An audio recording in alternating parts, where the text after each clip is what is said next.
let's move Well on said. to some other fantastic news.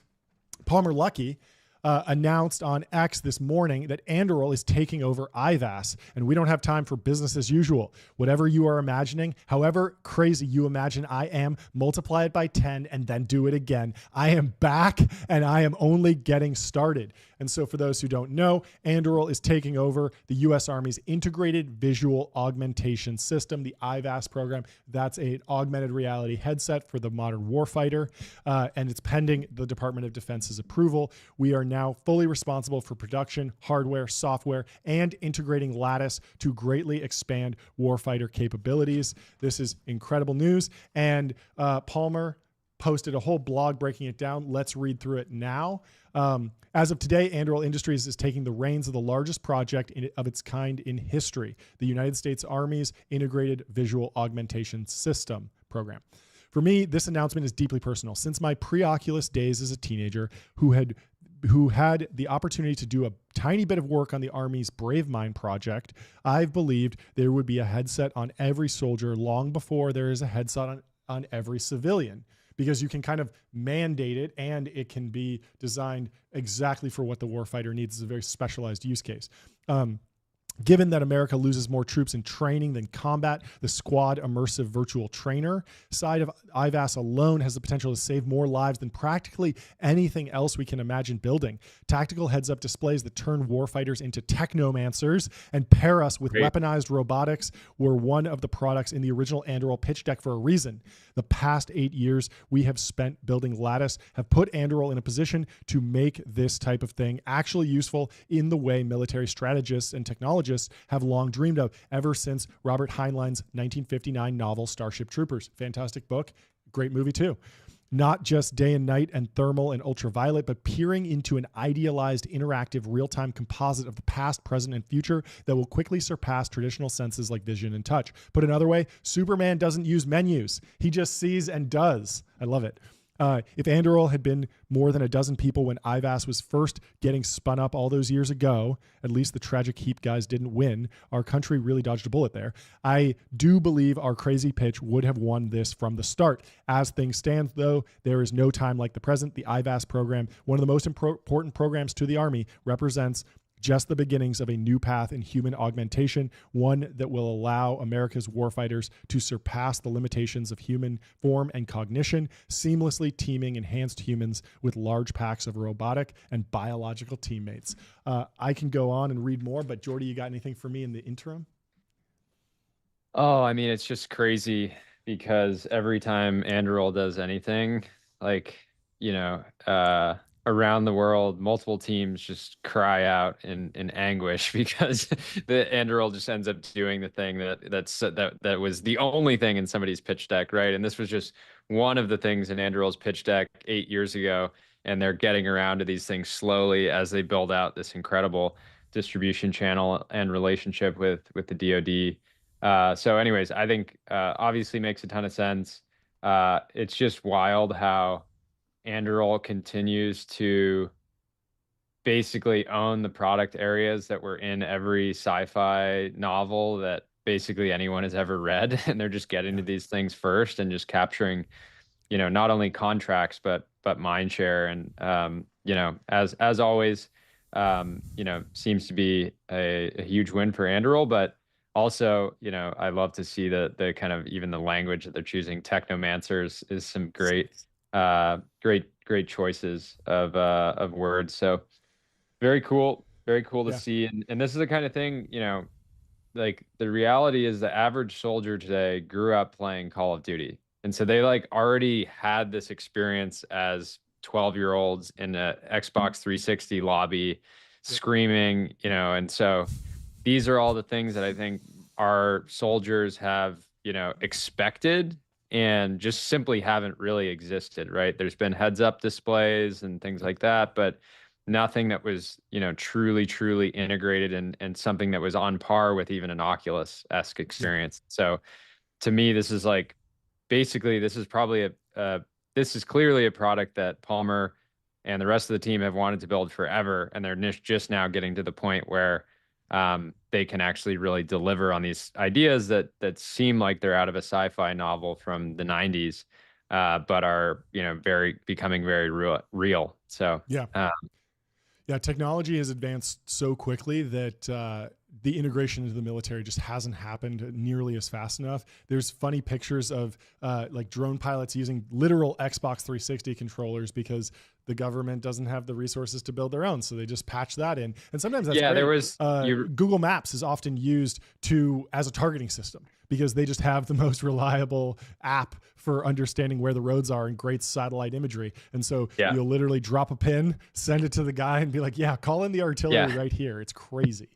yeah. Do you Anyway, what are you saying? remember when that submarine, the Oh yeah, Titanic submarine, went down, and yeah, then everybody, like, this video started going viral? They were like, "Oh, they were using an Xbox controller. Like, can you believe that? Like, of course they it's went like down." But it's like, no, that's literally what our entire military is like running on, yeah. like basically like Xbox controllers. Also, sometimes it's like, well, yeah, actually, the Xbox controller is like one of the most mass-produced products on the planet. It's probably the most reliable controller than some Yeah, one-off that you build. Like a lot of times, it's yeah, like, why deal with that when you can just get something off the shelf that's been manufactured to like complete yeah, Six Sigma precision. Anyway, yeah, so a couple of years ago, I was doing a deep dive on IVAS, and I asked Palmer, "Hey, like you're like the perfect guy to do this project. Why is it still sitting with Microsoft?" And he was kind of cagey, like, "Oh, like maybe we'll do it one day." And now we know it just was in the pipeline clearly. yeah, So I wanted to give the listeners a little bit of background on the IVAS program. It's a really interesting story of how Microsoft won that contract, what was going on in the military at the time. So let's go through some of it because this idea of like VR AR for soldiers goes back decades. So in yeah, the early 2010s, VR and AR is going to be the next thing. Everyone's calling it. Oculus is blowing up, and Microsoft wants to get in the game. They launched the Xbox Kinect in 2010, which was an augmented reality system that would track your motion and then put that in the game. And then they launched the first HoloLens in 2016. That never made it to a consumer device, but they did roll it out in some industrial capacities, and it was more of like a tech demo.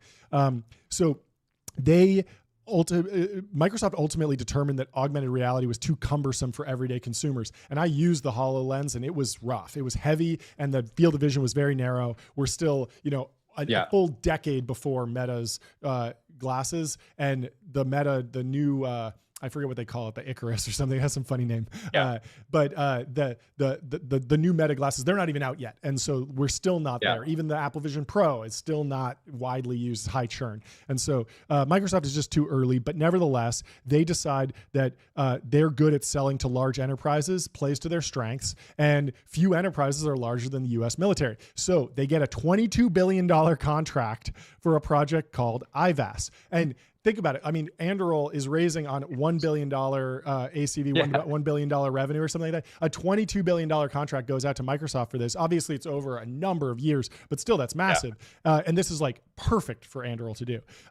So the initiative aims to equip over 100,000 American soldiers with augmented reality headsets based on HoloLens technologies. They're going to mass produce these. This is a lot of tech going out. So IVAS was the latest chapter in the military's long-running fascination with augmented reality, and it starts all the way back in the 80s. So the Army had recognized that technology was transforming battlefield intelligence as satellites and drones generated vast amounts of data that traditional communication tools like radio struggled to keep up with. So, you can hear somebody in your headphones over a radio, but it's so much easier if you can just be like, let me actually pull up the map and see what you're talking about. It's really hard to describe, hey, over that hill, there's a bad guy. And you're like, which hill? And you're like, the one on your left. And it's like, I yeah, can't hear that, right? yeah. I And think so, people don't yeah, people like it truly is going to be so transformative where, you know, like oftentimes like a corporate office is chaotic, right? It's like you yeah, don't know where, like, you're like, oh, where's your coworker? Where's this person? Oh, can you yep, try to get this person over there? Imagine a battlefield where there's hundreds or thousands of vehicles that are all coordinating, individuals, different platoons, teams that are working together, and the enemy engaging with you. And, it's just like the most chaotic environment that you can possibly imagine. yeah, My great grandpa fought in World War II and was like shot down like twice. And he's like told me a bunch of stories about how, like, once you're in there, it's just like all out chaos. And that, that largely hasn't changed. Like, teams have gotten better, communication's gotten better, but it's still chaotic. And Yeah. so the potential for this technology is like, it will become like impossible to actually engage in a productive way on a battlefield if you're not like in this VR experience and having full visibility of the battlefield and where your teammates are and stuff like that. And it really will transform the effectiveness of the reason this technology is important, and the reason that the military said we're going to spend $22 billion to try to get this thing, is that it's going to, the potential is obviously there. But technically it's an extremely difficult challenge. And so the first thing that the Army does is they start this prototype project called the Soldier's Computer. But the results are really underwhelming. The heads-up display used the same low-resolution red-only screen found in the Nintendo's Virtual Boy, which was a complete consumer flop. I don't know if you remember this thing, but you could play like Mario Tennis, and it would have like basically just 2 planes of 3D, and it was really cool. I remember playing with it as a kid and being like, "Wow!" for like 2 seconds, and then being like, "That's miserable. I'll just stick with the Game Boy." But it makes sense. So the project was moved to the U.S. Army's Natick Soldier Center in Massachusetts. The budget increases, expectations soar, and now there's more money at stake. And so in 1992, the Soldier's Computer entered field testing. Early impressions were promising. Soldiers praised how thermal imaging extended their sight range and how the system enabled them to fire around corners while staying in cover. So they'd actually have a camera mounted to the gun, and then they could see what the gun saw in their heads-up display, so they could put the gun around the corner, shoot, and basically stay in cover. It's pretty cool. That's so Yeah. such a funny product that I imagine the soldiers in practice absolutely hated, because it's so like it's so out of a James Bond like villain movie. Like, I have my gun. Right. It's like you're putting your gun around. Well, there's also an old Soviet gun that actually has a curved. Yeah, a curved barrel, so you can aim around corners, and it completely destroys the ballistics. Like, it's a disaster. And I think if you put more than like a couple hundred rounds through it, it just completely melts down and breaks. So there's a ton of drawbacks. The head-mounted display was bulky. Data transfers lagged by up to 75 seconds. Over a full minute, you're waiting for it to refresh. The system crashes were frequent. A U.S. Army Research Institute report featured blunt soldier feedback. They call it junk. They say it sucks, and they all mention how painful it is to wear. One particularly damning quote encapsulated the frustration. "I don't know whoever put it on the soldier's back in the original configuration and had them walk around with it. It appears to me to be designed in a vacuum, as in, well, we need all these things to make the system run, but we don't really consider the reality of a soldier walking on a street, hopping a wall, going through a door, coming out of a hatch." The equipment added 40 pounds to a soldier's pack. By contrast, the Meta Oculus Quest 2 weighs just over a pound. And so clearly the technology has advanced, everything shrunk down. Like, even like heavy headsets now, you're talking about 1 pound, 2 pounds. You throw that on a ballistics helmet, it's not going to be that big of a deal. You throw a couple pounds of battery packs in the backpack, probably doable at this point. But despite these shortcomings, senior military officials believed in the program. And there's just this chain of like, hey, we got to keep going. This is my job. I've been working on this for a decade now. This is my career. And so in 1996, the DoD rebranded the effort as Land Warrior, and they approved $1 billion budget. Remember, they've spent all this money, and this has never made it to the field, really. Like, this has never been a successful project. And so the DoD appointed a colonel to serve as an intermediary between engineers and soldiers. However, the project faced a fatal flaw. To leverage cutting-edge technology, the military began incorporating consumer hardware into the system's design. This is a smart move, but unfortunately, consumer-grade equipment wasn't built for the battlefield. And so it's a perfect example of like why you need Palmer in here, because he's the consumer guy. He's built the Oculus, he's built the Chromatic, but then he's also built stuff that needs to sit on the battlefield, like all of the drones and sensor towers that Anduril has produced. And so the hardware failed in rain, couldn't withstand electromagnetic interference, and the effort to ruggedize it caused costs to skyrocket. By 1999, spending had increased 50%. A private company burning this much cash with little to show for it would likely face intense investor scrutiny, but too many military leaders had tied their reputations to Land Warrior, making failure unthinkable. And so I can go on here. One of the project's biggest champions was Navy Admiral William Owens, who served as vice chairman to the Joint Chiefs of Staff during the Clinton administration. Owens was a staunch advocate for what he called network-centric warfare, which is actually a really cool idea. In a rare candid interview from the mid-90s, he declared, "I genuinely believe," and this sounds like it could be said today, "I genuinely believe in the next 5 years there will be a revolution in the way this nation fights wars. It will come primarily from the smart front end of warfighting. That is, the ability to use high technology surveillance of a very large battlefield. We have never in the history of warfare seen the battlefield that way." And so Owens' vision aligned with the Army's post-Cold War shift towards a smaller, better equipped fighting force. And this was the story of the Gulf War. Iraq had a huge military, but it was really just America had way better technology. And so that war was supposed to go on for a long time. It ended in just a few days. In 2005, 229 infantry soldiers were equipped with the system. Nearly 20 years after the project had begun, soldiers in Iraq used the gear to digitally mark safe regrouping points, but enthusiasm remained lukewarm. More refinements were necessary. It's interesting because this type of headset is competing with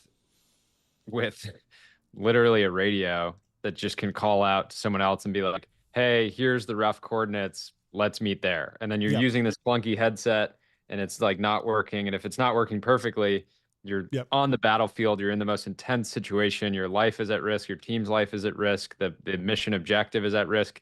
If it's not perfect, you're just gonna pick up the radio and or call up to air support and say, "Hey, let me, can you get a visual on this? What do you see? Cool." And it just quickly becomes something that, so it's crazy to think that however many $20+ billion after 20 years nets out as a mid product for 229 soldiers.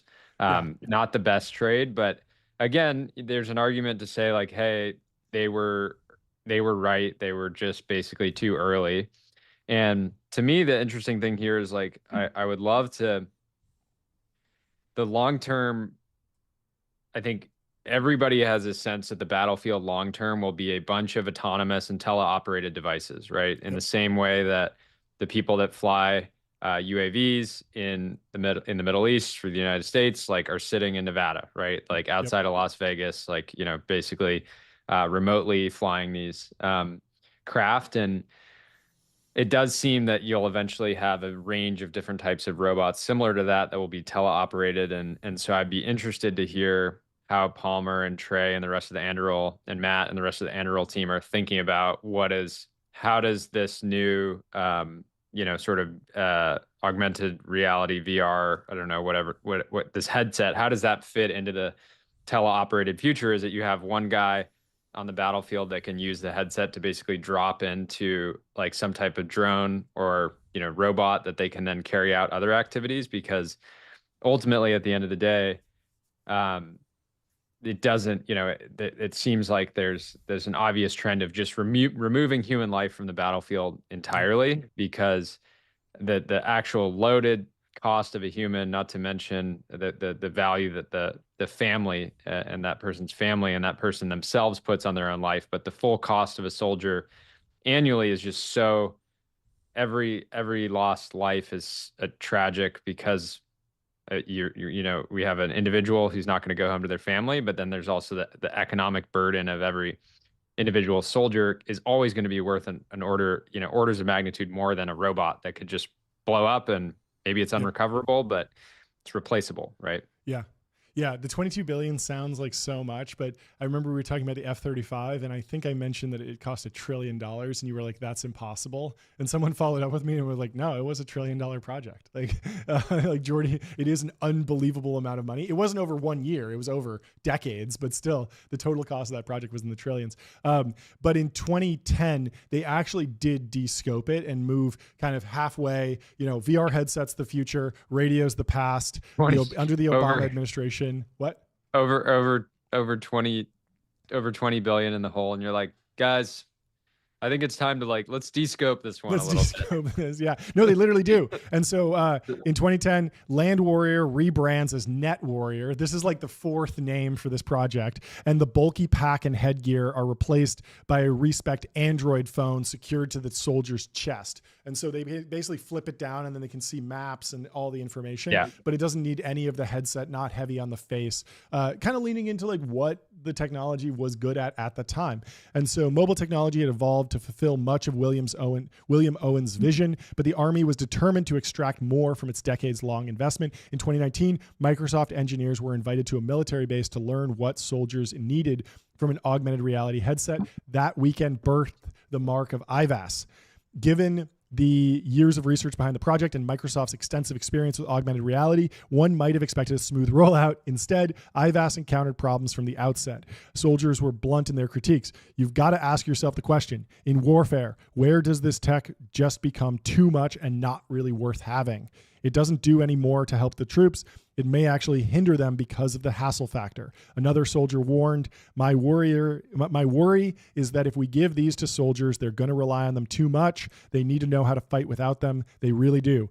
Others were frustrated by the logistical burden. Perfect. All I heard was we have like 5 new pieces of sensitive items we have to worry about. Common sentiment was that the system was unwieldy. It doesn't look promising. I mean, this thing is just way too big. It looks uncomfortable. It's heavy. If you're sprinting, jumping, running, doing infantry stuff, you're going to be sweating. Despite these concerns, Microsoft and the Army remain committed to making IVAS work. The project holds potential to improve soldier situational awareness. Moreover, the U.S. faces pressure to stay ahead of technological advancements from Russia and China, both of which are also pursuing augmented reality programs. The military is determined not to fall behind. Their current goal is to deploy working HoloLens-based headsets into the field. This was written in 2022. They wanted to deploy it by the end of 2023. It's always just a few years away. Hopefully that changes going forward because Anduril's on the job and they've been able to ship stuff like a tech company, which is great. And so we wish the entire Anduril team massive luck in this endeavor. Go get them, build some cool stuff, get it out in the field, help our soldiers. And I'm proud to be an American.